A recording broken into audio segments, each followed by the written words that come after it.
पुणे शहरातील 8 मतदारसंघांची मतमोजणी ज्या ठिकाणी होती मी त्या ठिकाणी आहे।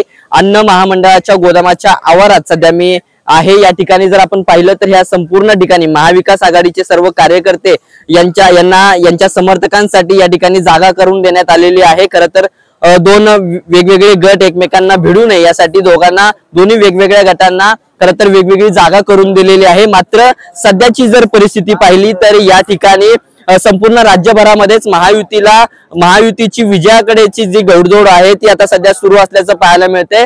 महायुती ही विजयाकडे वाटचाल करताना आपल्याला पाहायला मिळते आणि कुठेतरी महाविकास आघाडीच्या संपूर्ण कार्यकर्त्यांमध्ये सध्या तणावाची परिस्थिती आपल्याला पाहायला मिळते आणि हीच नेमकी काय स्थिती आहे हे जाणून घेतोय। दादा काय सांगाल, सध्या तणावाची परिस्थिती आहे, महाविकास आघाडी कुठेतरी कमी पडते?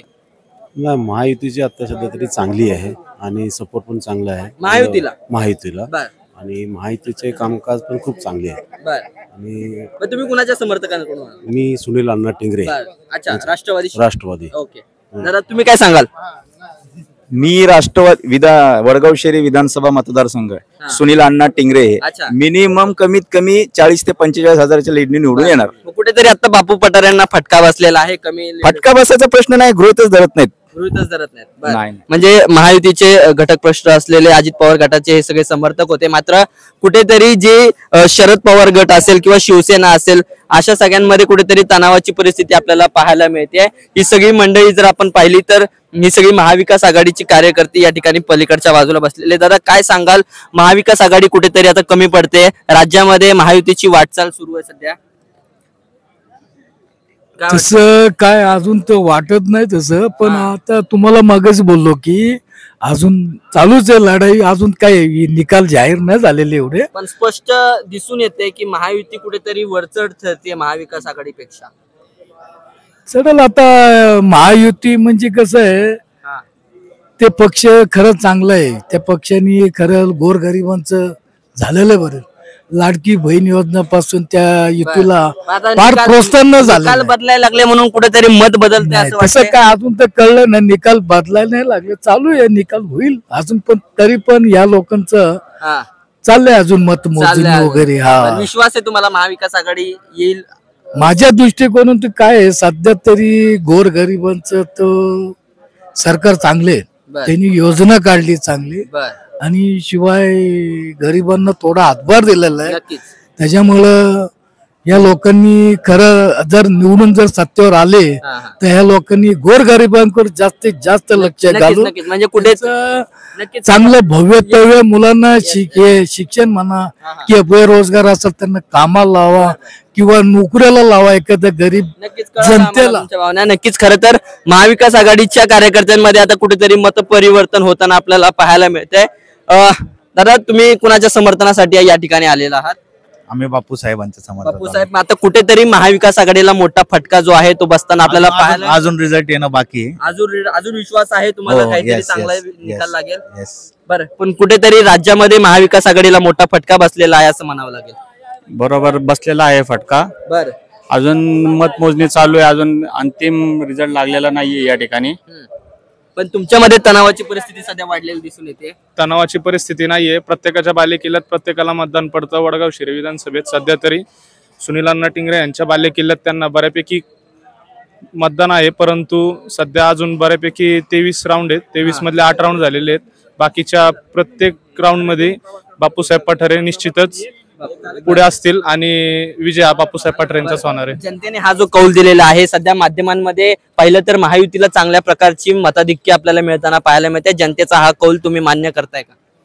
अजून निर्णय येणं बाकी आहे, त्यामुळे तुम्ही सगळ्यांनी प्रतीक्षा करावी। नक्कीच सगळे कार्यकर्ते जे आहेत आता सध्या सरी वेट अँड वॉचच्या भूमिकेमध्ये आहेत की आता पुढे आणखी काय होते या ठिकाणी हे पाहणं महत्वाचं आहे। दादा काय सांगाल, कुणाच्या समर्थनासाठी आलेला आहात? मी सचिन भाऊ दोडके, खडकवासला विधानसभा मतदारसंघ। तरी शरद पवार गटाला मोठा फटका बसतोय असं सांगण्यात येते, यंदा तरी ते लागलेले विजयाचे बॅनर काढावे लागतील अशी भीती आहे का? नाही, आमचा विजय 100% आहे। तुमचा विजय 100%? 100%। काय खात्री यंदाच्या निवडणुकीत कुठले मुद्दे घेऊन तुम्ही उतरला होता? सचिन भाऊंचं काम। सचिन भाऊंचं काम, बरं। अण्णा कुठेतरी आघाडीवरती अजून देखील पाहायला मिळतात, कसं बघताय? अजून जवळजवळ 20 फेऱ्या बाकी आहेत, भरपूर काही एवढं काही मोठं आव्हान म्हणजे असं वाटत नाही. 1100-1200चं लीड आहे, काही एवढं विशेष वाटत नाही. अजून आमच्या महत्वाच्या पेट्या फुटणं बाकी आहे. दादा, पण संपूर्ण महाराष्ट्रामध्ये जर पाहिलं तर महायुतीची वाटचाल वाटते आपल्याला पुढे विजयाकडे, कसं बघताय? अजून तसं काही मतपेट्यांच्या ह्याच्यातून डिक्लेअर झालेलं नाहीये, त्याच्यामुळे सगळ्यांच्या मतपेट्या फुटल्यानंतरच तो अंदाज व्यक्त केला जाईल. पण एकूणच सगळ्या माध्यमांमध्ये महायुती ही त्याची घोडदौड जी आहे ती सुरू असल्याचं पाहायला मिळतंय. आता प्रत्यक्षात निकाल लागल्यानंतर चित्र स्पष्ट होईलच.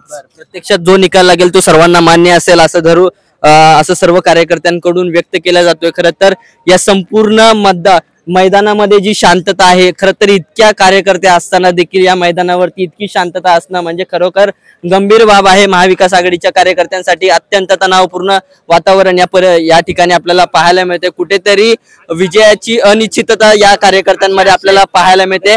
कुणाच्या समर्थनासाठी आलात काय सांगाल? सुनील टिंगरे. बस सुनील टिंगरे आघाडीवरती आहेत काय? 100% सुनील टिंगरेचा कामाचा दबदबा लोकांसमोर आलेला आहे. 100% महिलांनी 100% मतदान केलेलं सुनील टिंगरे यांना. महाविकास आघाडीचे कार्यकर्ते सर्व तणावात आहेत, काय सांगाल? महाविकास आघाडीचे तणावात असणारच, कारण की अण्णांनी कामच असं केलेलं आहे तगड. सुनील टिंगरे वन साइड कमीत कमी नाही तरी नाही म्हटलं ना 25,000च्या घरात कुठं नाही गेले. 25,000 मतांनी निवडून येणार. आणि वन साइड आज जे फ्लेक्स लागलेत ना नगर रोडला, सगळे फ्लेक्स उतरणार आणि फक्त सुनील टिंगरेचेच वाजणार. नक्कीच या ठिकाणी पाहिलं तर कार्यकर्त्यांमध्ये म्हणजे जे टिंगरे समर्थक आहेत त्या कार्यकर्त्यांमध्ये उत्साह पाहायला मिळतोय. दादा, रामकृष्ण हरीची टोपी घालून आलात, काय सध्याची तणावपूर्ण स्थिती आहे तुमच्यामध्ये? सध्या आतापर्यंत 8वी फेरी झाली, 23 फेऱ्या यायच्या बाकी आहेत.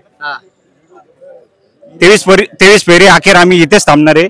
शेवटी विजय पराजय सगळ्यांना स्वीकारायचंच आहे, त्यात काय अडचण नाही. समाजकारण, प्रशासन आणि राजकारणातल्या अचूक विश्लेषणासाठी बखर लाईव्हच्या सोशल मीडिया प्लॅटफॉर्म्सना लाईक, फॉलो आणि सबस्क्राईब करा.